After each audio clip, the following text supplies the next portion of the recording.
इंतज़ार करने वालों को सिर्फ उतना मिलता है जितना कोशिश करने वाले छोड़ देते हैं। जी हाँ दोस्तों, मैं आपके लिए the making of a scientist की वीडियो पहले भी बना चुका हूँ, लेकिन पता नहीं वो वीडियो यूट्यूब सर्च में क्यों नहीं आ रहा है। खैर, आप निराश न हो, आप मेरे चैनल के क्लास 10th के प्ले लिस्ट में जाकर इस वीडियो को सर्च कीजिएगा तो इस वीडियो की डिस्क्रिप्टिव स्टोरी यहाँ मिल जाएगी। और आज के इस वीडियो में आपको OMR शीट के लिए यानी टर्म 1 के लिए ऑब्जेक्टिव क्वेश्चन आंसर और डिस्क्रिप्टिव आंसर के लिए टर्म 2 के सब्जेक्टिव क्वेश्चन आंसर भी मिलने वाले हैं, जो आपके नोट्स के लिए और मैट्रिक बोर्ड एग्जाम के लिए बहुत इंपॉर्टेंट है। तो first of all subscribe my channel and click on bell icon to get my all new updates. तो ज़्यादा समय न गंवाते हुए आइए शुरू करते हैं टर्म 1 के क्वेश्चन आंसर से। इसे देखते जाइएगा, समझते जाइएगा और लिखते भी जाइएगा। Question number 1, who has written the making of a scientist? Option A 1 H.G. Wells, 2 K.A. Abbas, 3 Robert W. Peterson और 4 James Harriet. Answer 3 Robert W. Peterson. इस वीडियो में आपको जिन क्वेश्चन का आंसर बताया जा रहे हैं, आपको सिर्फ उसी आंसर पर ध्यान देना है, क्योंकि बोर्ड एग्जाम में ऑप्शन नंबर चेंज हो सकते हैं। Question number 2, what has been written by Robert W. Peterson? Robert W. Peterson के द्वारा क्या लिखा गया है? Option 1 Bholi, 2 the making of a scientist, 3 the necklace और 4 the thief's story. Answer option 2 the making of a scientist. Question 3, at the age of 22 whose theory on how cells work excited the scientific world? 22 साल की उम्र में किस किस सिद्धांत ने वैज्ञानिक दुनिया को अचंभित कर दिया कि कोशिकाएं कैसे काम करती हैं? Option 1 Richard H. Ebright, 2 APJ Abdul Kalam, 3 CNR Rao और 4 Ramanujan. Answer option number 1 Richard H. Ebright. Question number 4, who started collecting butterflies? किसने तितलियों को इकट्ठा करना शुरू किया? Option 1 doctor Frederick, 2 doctor Urquhart, 3 Ebright और 4 नन ऑफ दीज, इनमें से कोई नहीं। Answer option number 3 Ebright. Question number 5, who increased Richard's interest in learning? कौन रिचर्ड को सीखने की रुचि में प्रोत्साहित किया करते थे? Option 1 Richards sister, 2 Richards aunty, 3 Richards mother और 4 Richards wife. Answer option number 3 Richards mother. Question number 6, who was Richards only companion in his childhood? बचपन में रिचर्ड का एकमात्र साथी कौन था? Option 1 his brother, 2 his sister, 3 his father और 4 his mother. Answer option 4 his mother.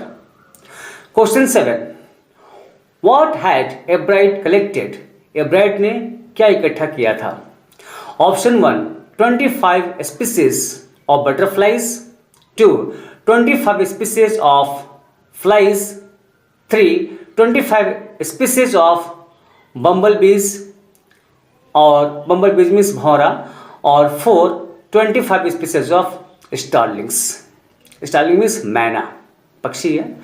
Answer option 1 25 species of butterflies. Ebright ने 25 तितलियों की प्रजातियों को इकट्ठा किया। Question 8, what book open the world of science to एब्राइट?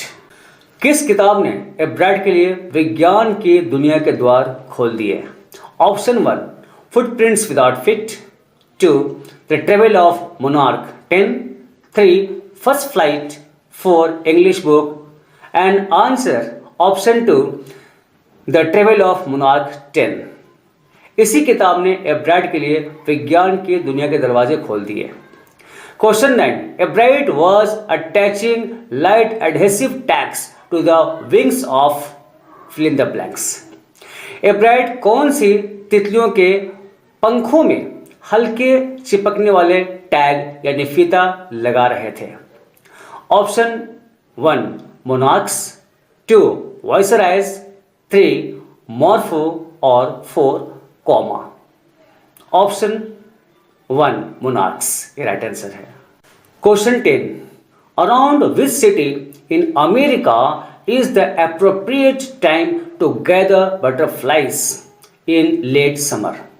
गर्मी के मौसम के अंत में तितलियों को इकट्ठा करने के लिए उपयुक्त स्थान अमेरिका के किस शहर के आसपास होता है? Option 1 New York, 2 Reading, 3 Chicago and 4 Boston. Answer option 2 reading.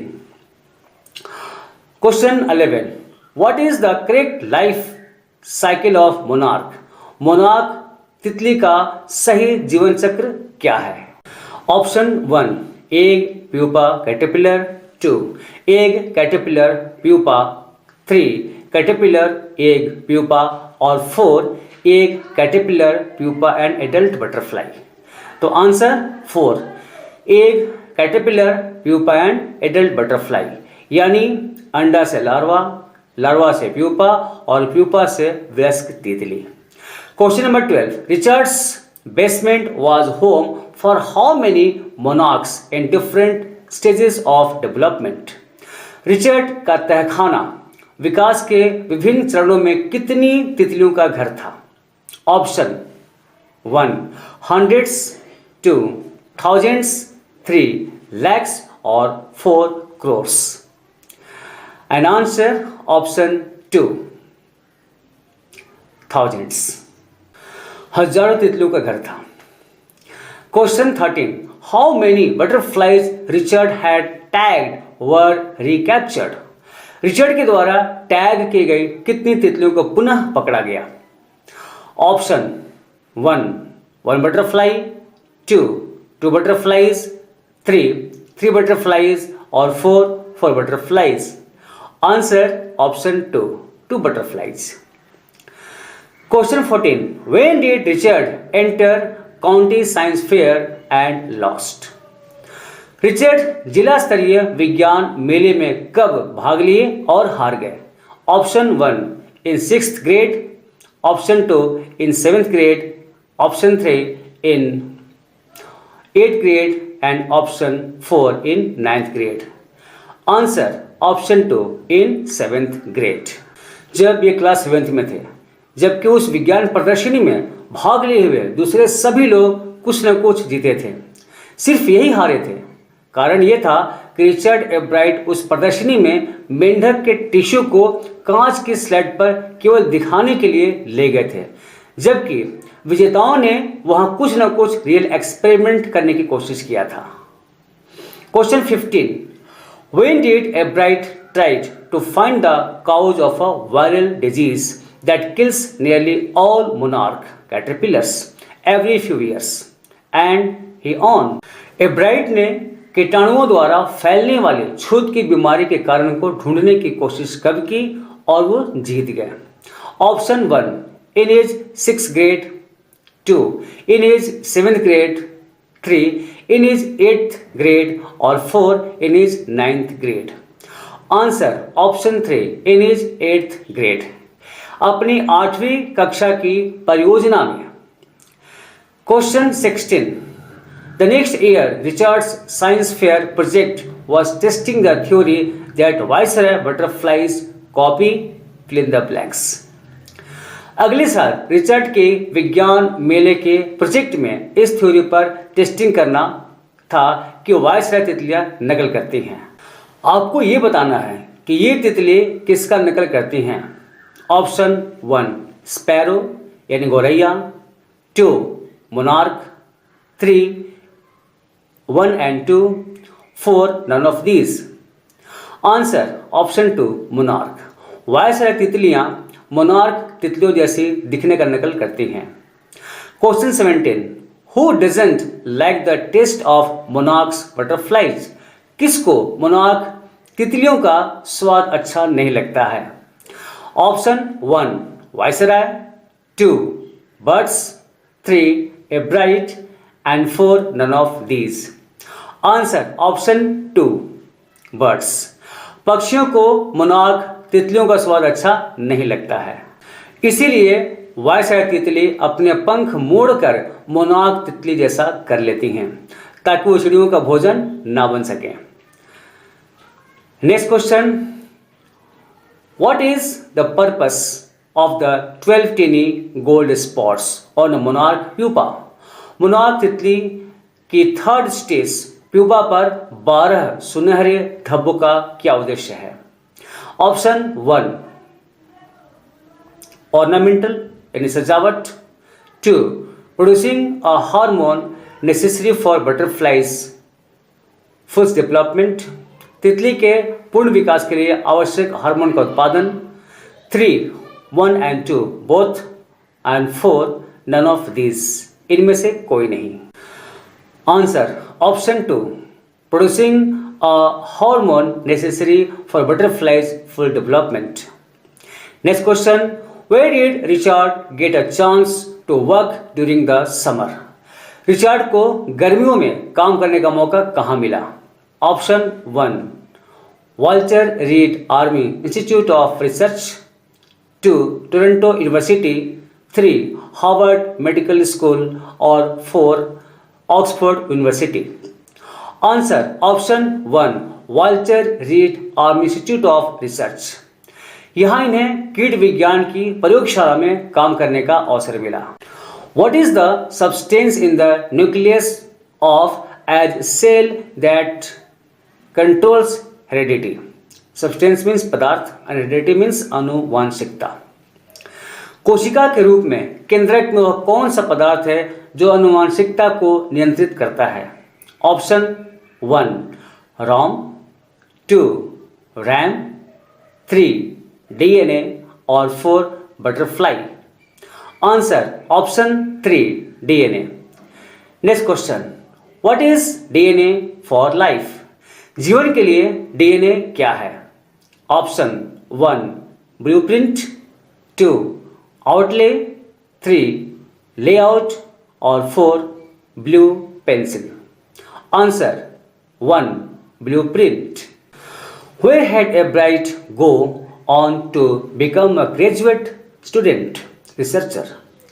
स्नातक छात्र शोधकर्ता बनने के लिए एब्राइट कहाँ गए थे? Option 1 Mexico medical school, 2 Harvard medical school, 3 Oxford medical school और 4 Columbia medical school. Right answer is option 2 Harvard medical school. इन सब का नोट्स जरूर बनाइएगा तो सफलता ज़्यादा मिलेगी।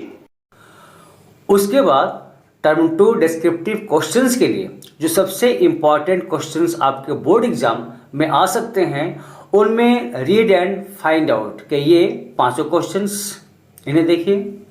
थिंक अबाउट इट कि ये दोनों क्वेश्चंस और टॉक अबाउट इट का ये क्वेश्चन बहुत इंपॉर्टेंट है। तो आइए इसे ध्यान से देखिए और इसका नोट्स भी बनाइए। तो सबसे पहले रीड एंड फाइंड आउट का ये क्वेश्चन। Question number 1, how did a book become a turning point in Richard Ebright's life? किस तरह एक किताब रिचर्ड एब्राइट के लाइफ में महत्वपूर्ण बनी? Answer, the book the travel of monarch 10 became a turning point in Richard Ebright's life. The travel of monarch 10 नामक किताब रिचर्ड एब्राइट के लाइफ में एक टर्निंग पॉइंट बनी। In this book it was told how monarch butterflies migrate to Central America. इस किताब में यह बताया गया था कि मोनार्क तितलियां सेंट्रल अमेरिका की ओर कैसे प्रवास करती हैं, यानी कैसे वहां जाकर बस जाती हैं, रह जाती हैं या कैसे जाती हैं। This special book sparked Richard Ebright's interest in monarch butterflies. इस विशेष पुस्तक ने रिचर्ड एब्राइट के मन में मोनार्क तितलियों के प्रति रुचि पैदा कर दी। And he started collecting those butterflies और वो उन तितलियों को इकट्ठा करने लगे। Like this that book became a turning point in his life. इस तरह वह किताब उनके जीवन का टर्निंग पॉइंट बन गई। Question number 2, how did his mother help him? उनकी माँ उनकी सहायता कैसे की? Answer, his mother encouraged him in learning. उनकी माँ उन्हें सीखने के लिए प्रोत्साहित करती थी। She took him on trips, bought him telescopes, microscopes, cameras, mounting materials and other equipments and helped him in many other ways. वह उसे बहुत सी यात्राओं पर ले जाती थी। उसके लिए दूरबीन, सूक्ष्मदर्शी यंत्र, कैमरा, असेंबल करने वाले सामान और भी दूसरे तरह के उपकरण खरीदती थी और कई अन्य तरीकों से उसकी मदद करती थी। She used to find work for him about learning things. वह उसके लिए चीज़ों को सीखने वाले काम ढूंढा करती थी। She gave him a children's book called The Travels of Monarch 10. वह उसे एक बच्चों की किताब The Travels of Monarch X the, which opened the doors to the world of science for him. जिसने उसके लिए विज्ञान की दुनिया के दरवाजे खोल दिए। रिटन फाइंड आउट का थर्ड क्वेश्चन देखिए, What lesson does a bright learns when he does not win anything at a science fair? विज्ञान मेले में कुछ भी नहीं जीतने पर अब्राइट को क्या सबक मिलता है? Answer, when Ebright does not win anything at a county science fair. जब अब्राइट राज्य स्तरीय विज्ञान मेले में कुछ भी नहीं जीते, he understands what real science is. तो उन्हें समझ में आता है कि वास्तविक विज्ञान क्या होता है। He realizes that winning in a science fair requires not just a presence but a real experiments. उन्हें पता चलता है कि विज्ञान मेले में जीतने के लिए केवल दिखावा नहीं बल्कि एक वास्तविक प्रयोग की आवश्यकता होती है।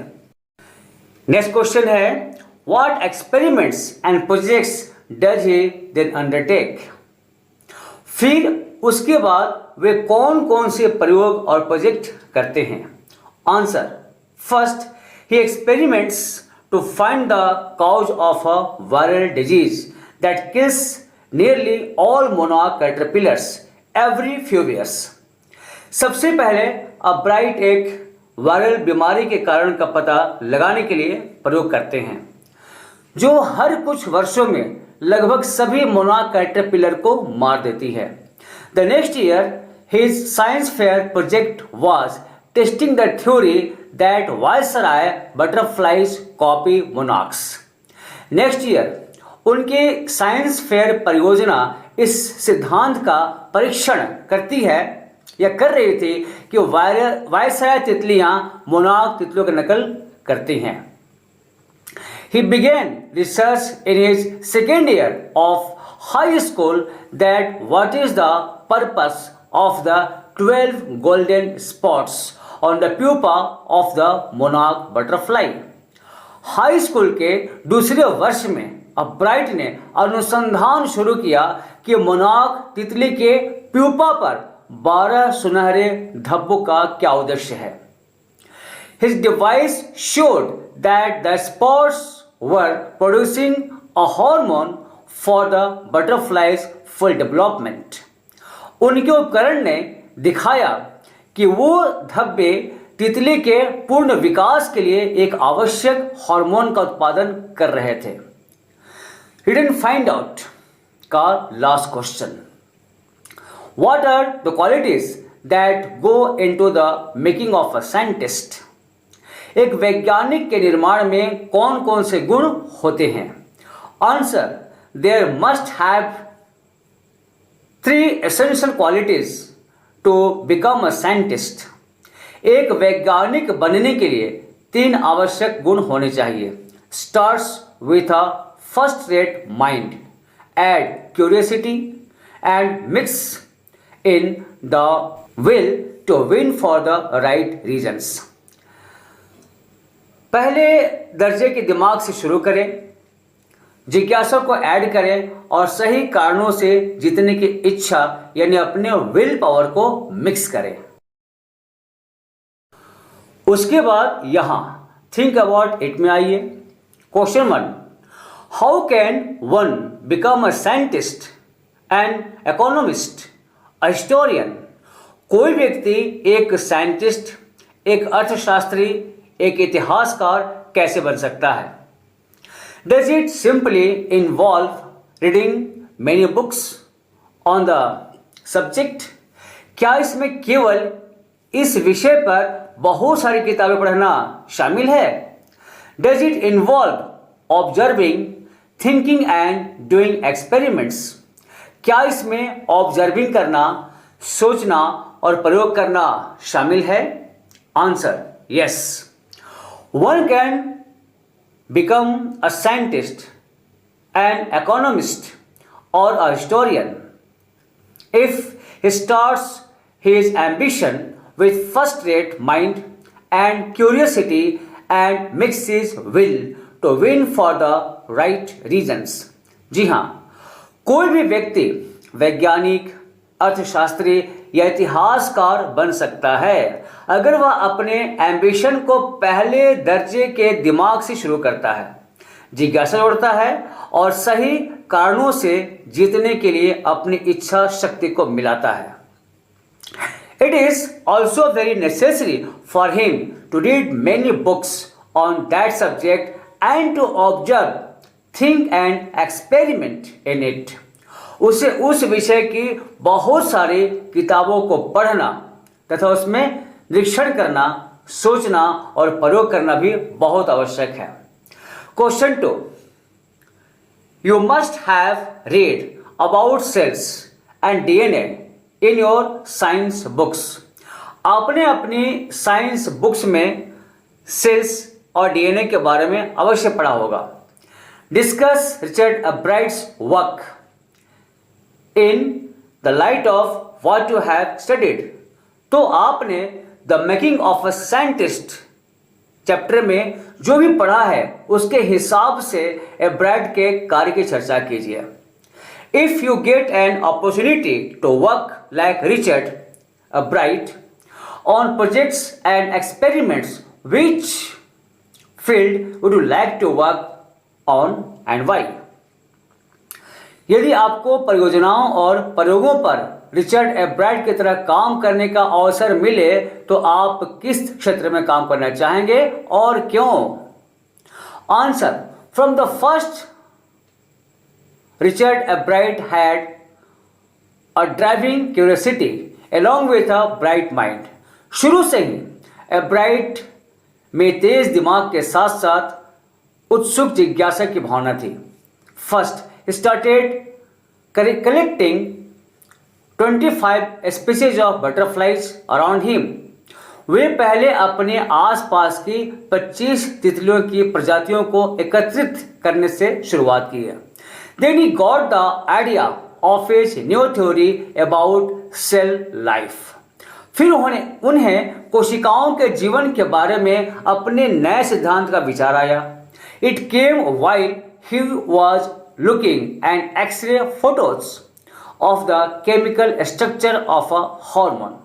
यह विचार उस समय आया जब वे एक हार्मोन की रासायनिक संरचना की एक्सरे फोटोज देख रहे थे। Then he believed that the photos gave him the answer to one of biology's puzzles, how the cell can read the blueprint of its DNA. तब उन्हें लगा कि तस्वीरों ने उन्हें बायोलॉजी की एक पहेली का जवाब दिया कि सेल अपने डीएनए के ब्लूप्रिंट को कैसे पढ़ सकती है। If I get an opportunity to work like Richard Ebright on projects and experiments, अगर मुझे प्रोजेक्ट्स और एक्सपेरिमेंट्स पर रिचर्ड अब्राइट की तरह काम करने का मौका मिले, I would like to do work on causes about diseases, तो मैं बीमारियों के कारणों पर काम करना चाहूँगा। Because my studying the DNA, I will try to find out ways and means to cure many sicknesses। क्योंकि DNA का अध्ययन करके मैं कई बीमारियों को ठीक करने के तरीके और साधन खोजने की कोशिश करूंगा। तो इस चैप्टर का पूरा नोट्स बनाएं और अपने आप को तैयार करें, जिससे आप इंग्लिश में ज़्यादा से ज़्यादा नंबर अपने बोर्ड एग्जाम के रिजल्ट में प्राप्त कर सकें। दोस्तों, साइंस हमारे जीवन को सहज जरूर बनाते हैं, लेकिन हमारी प्रकृति की हरियाली और सही पर्यावरण के बिना तो हमारा लाइफ का अस्तित्व ही संभव नहीं। तो साथियों, वीडियो कैसा लगा कमेंट्स जरूर करें, इसे शेयर भी करें और अगर वीडियो पसंद आई है तो लाइक जरूर करें। मिलते हैं बहुत जल्द एक नए वीडियो के साथ। जय हिंद।